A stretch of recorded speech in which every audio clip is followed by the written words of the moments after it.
So the secret Jeffrey Epstein Files just dropped. It's a massive data dump, so let's get right into it. And we're talking about a lot of documents, over 3.5 million pages from the Department of Justice. So, what's inside? Well, this whole thing is raising a lot more questions than it's answering so far. So here's the game plan. We'll look at the law, the documents, and all the fallout. This didn't just happen. This whole thing was forced into the light by a new act of Congress. And what's crazy is how fast this law passed. We're talking near unanimous, bipartisan support, which is rare.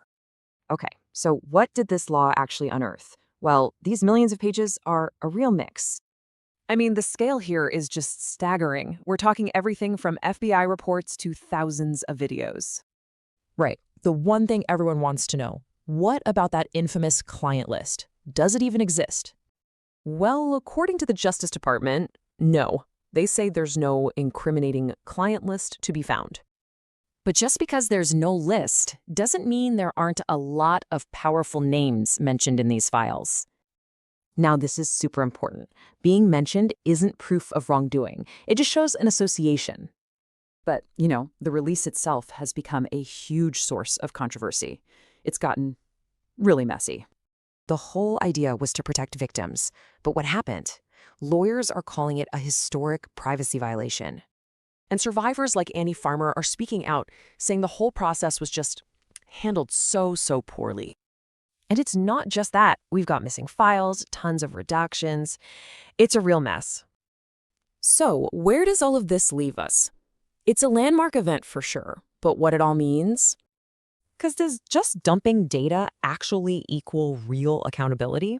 That's the big question here. For years, the Epstein story has been buried under rumors, speculation, and just plain secrecy. But now, that's all changing. Congress literally forced the release of 3.5 million pages of government files.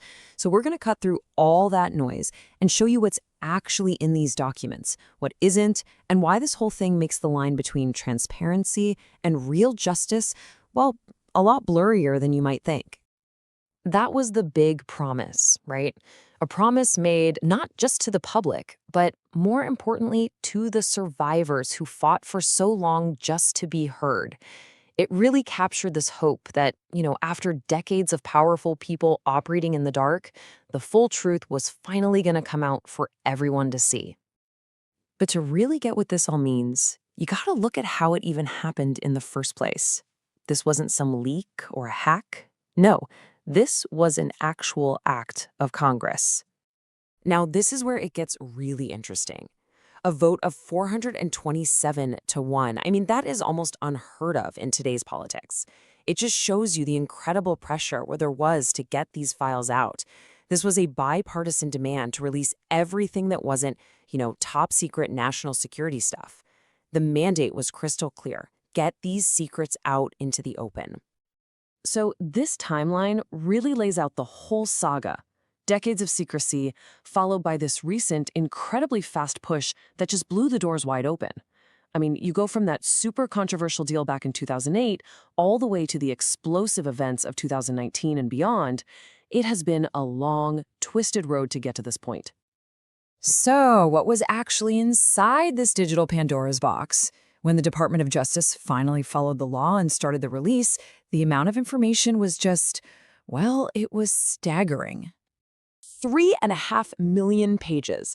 It's a number that's almost impossible to wrap your head around. But let's break down what that actually means, because believe me, it is so much more than just a pile of paper. Yeah, as you can see here, this was way more than just documents. It was this massive trove of digital evidence. We're talking over 180,000 photos, thousands of videos, including surveillance footage, and of course those infamous flight logs that tracked the movements of very powerful people for decades. And here's the crucial part. These files don't just paint a picture of one person's crimes. No, they show the massive, powerful network that protected and surrounded him. We're talking about real, tangible stuff here. Video of an FBI sting where his butler tries to sell the little black book, internal memos from a federal investigation that just vanished back in 2007, and all this correspondence that just lays bare this incredible web of connections he had. Okay, so let's get to the consequences, because this is where the story goes global. This data dump didn't just make waves in the US, It sent absolute shockwaves through the halls of power all around the world. And the fallout was fast, and it was global. It showed that for some of these people, just the association was enough to completely end careers. In the UK, a former ambassador ended up under police investigation. In Slovakia, the national security advisor was forced to resign. And here in the US, a famous scholarship program stripped the name of a former senator who was a key figure in the Northern Ireland peace process. But this story isn't just about powerful people. In the rush to get all these files out, there was a huge, catastrophic failure that put survivors in direct danger. It turned what should have been a moment of truth into a moment of trauma. And it really makes you ask, how do you get accountability for the public without re-victimizing the very people you're trying to help? And this quote from Annie Farmer, one of the survivors, it just says it all. It really captures that feeling of anger and betrayal. The very process that was supposed to bring them some form of justice ended up causing them even more pain. And this wasn't just some small mistake. Lawyers called it one of the worst privacy violations in American history. We're talking at least 31 people who were victimized as children who suddenly had their identities exposed to the entire world. It's the exact opposite of what was supposed to happen. Now, the DOJ did scramble to fix it, pulling documents offline and trying to re-redact them. But for so many of the victims, the damage was already done. Their names were out there. Just a catastrophic failure in a process that was supposed to deliver accountability. So with all this information and all this controversy, it is so important to take a step back and understand what these files aren't. They're a raw data dump. They are not a clean, curated list of criminals. Okay, the big one. The question that has fueled speculation for years. This idea of a single, damning piece of paper that names every single person involved. So what did the government actually say about it? Well, here's the crucial point. According to the Department of Justice itself, it just doesn't exist. Period. The DOJ was totally explicit about it. They said the review of every single piece of material related to Epstein found no such document. And this is what's so frustrating for people trying to find the truth. Even with millions of pages, there are still so many holes in the story. Files literally disappeared from the public website. Researchers found that a ton of the data was just useless filler, like blurry photos of clouds from a plane window. And most importantly, more than 550 pages were completely blacked out, hiding grand jury testimony and the names of people who were never charged.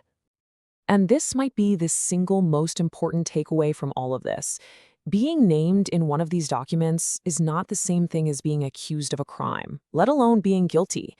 Seeing a name on a flight log or in a photo proves one thing: association. It does not, by itself, prove any kind of criminal activity. Context is absolutely everything. So where does that leave us? This release has definitely answered some questions.